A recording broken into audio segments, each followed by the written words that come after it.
In today's video, I want to show you how to crimp different types of connectors to wires, talk about why more than 50% of the connections fail, and how to crimp terminals properly.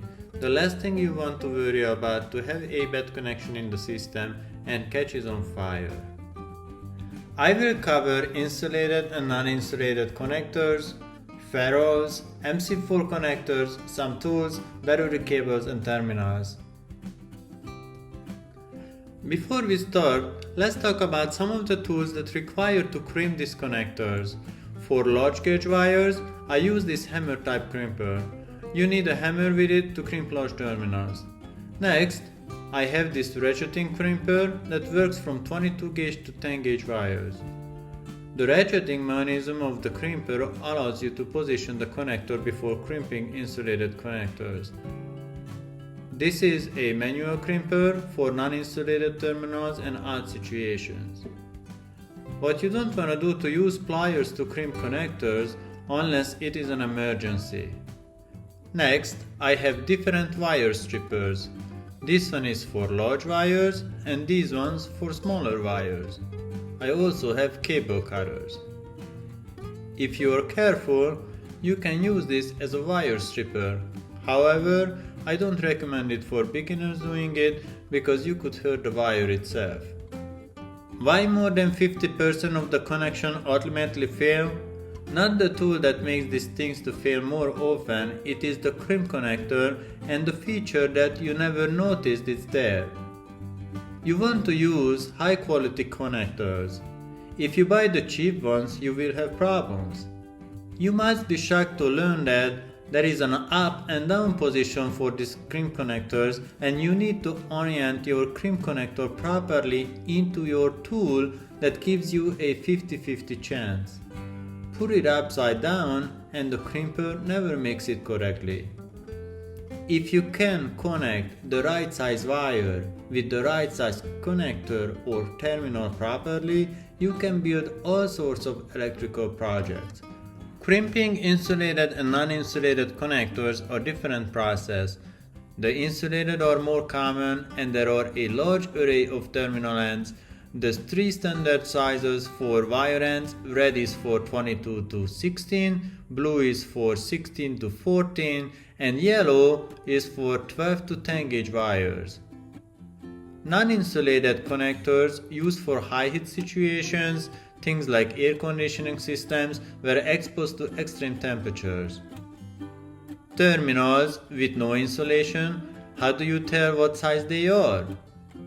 These terminals stand for what size of wire they for.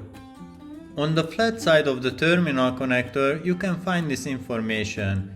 In this case, this one stands for 12 to 10 gauge wire. However, this is where mistakes are made. These ring connectors are different sizes and it's sensible to assume that the small one for small wire and the large one for large wire. However, this is not the case. Both of these ring connectors are for 12 to 10 gauge wires. I suggest to check the stamps on the back of the connectors to verify the size. Manual crimp tools like this surprisingly do a very good job. On one side kinda has that tooth along with the smoother receiver side. Let's see which way works better. First, you want to strip your wire around 1/4 inch. A good quality strip is one which no strands are nicked or damaged, the cut is straight and square and the insulation is not stretched. After, you can insert the wire into the wire barrel. Here, I put the seam facing up with a tooth and I try to crimp the connection to down. The result is not that good. Look at the connection, it is terrible. I know many people think that I can just put it back into the tool and I crimp it again. However, in the real life the problem is even worse than that. Most of the time we use insulated connectors where the crimp connection is not visible. Now let's flip the tool over and do exact same crimp. I got the tool biting into the flat portion of the terminal, and look at the difference here. A perfect result. This is the same connector, wire and tool. The only difference I made reversing the tool. This is a very simple changes, but hardly anyone talks about. I don't understand why. If you're going to use insulated connectors, the ratcheting crimpers are the best option. When you're crimping these insulated connectors, the surface area is a key. The more surface area you get on a crimp, the better the connection. Compared to the cheap crimpers, hardly can do an 1/8 of an inch. The other mistakes most people make using the wrong size wire with the wrong size connector. As previously mentioned, every connector is stamped. Look at the back of each crimp connector and you will see two different stamped numbers. The 5.5-6 is indicating the size of the opening in millimeter, and the other 12-10 is the wire gauge size the connector is rated for. Let's crimp an insulated connector. Engage the cutter size until it cuts all around. Ease off the pressure on the tool and pull the insulation off. Pulling the insulation should be easy and smooth. If it is not, your cut size could be too large or too small. After, you can insert the wire into the wire barrel. Make sure the wire is visible on the other side and the insulation should be completely covered by the terminal insulation. Take the tool, firmly press down to crimp the wire.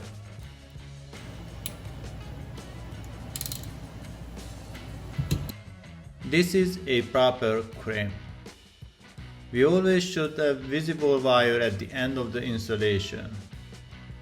Now let's move to a connector type called ferrules. Ferrules are available in many different sizes and colors. Always choose the one that is matching with the gauge of the wire.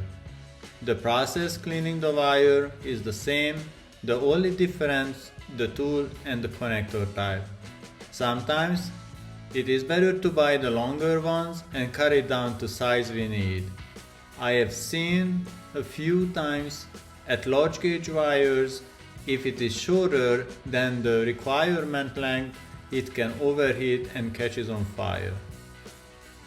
MC4 connectors. This type of connectors are used to connect solar panels to each other or to combiner boxes, fuses, inverters, and many other different electrical components. At first, it can be a little bit confusing how to use these connectors because they have multiple parts you have to match, but I try to describe as easy as possible. So there is a male and female connector. The male connector comes with a smaller hole inside the plug and the female comes with a larger one. Both connectors come with a designated pin, but here the larger diameter pin is the male and the smaller one is the female. The pin can be plugged into either connector, however, if you connect them the wrong way, you can't use it. After removing the cap and the garment, clean the wire for about 1 inch long. Slide the cap on the wire first, followed by the garment. Insert the wire into the pin and with a crimping tool, after positioning the pin, crimp it. Always have a gentle pull on it to make sure you crimped it properly. Once you insert the pin into the connector, you will hear a click that confirms the pin is seated properly. Push the garment into the connector as far as possible and you need to use 2 spinners to secure the cap properly. This is gonna create a watertight seal.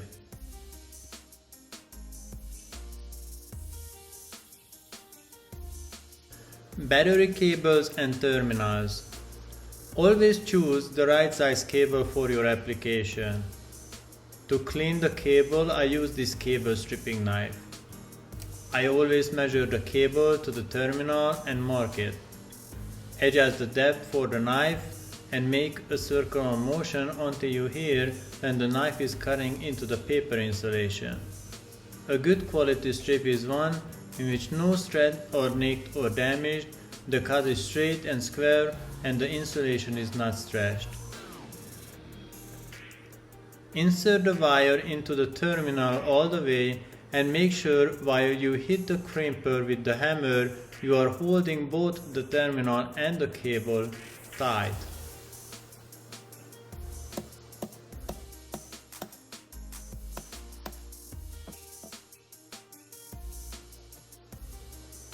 If you did it right, the crimp should look like this. Use the heat shrink to protect the connection.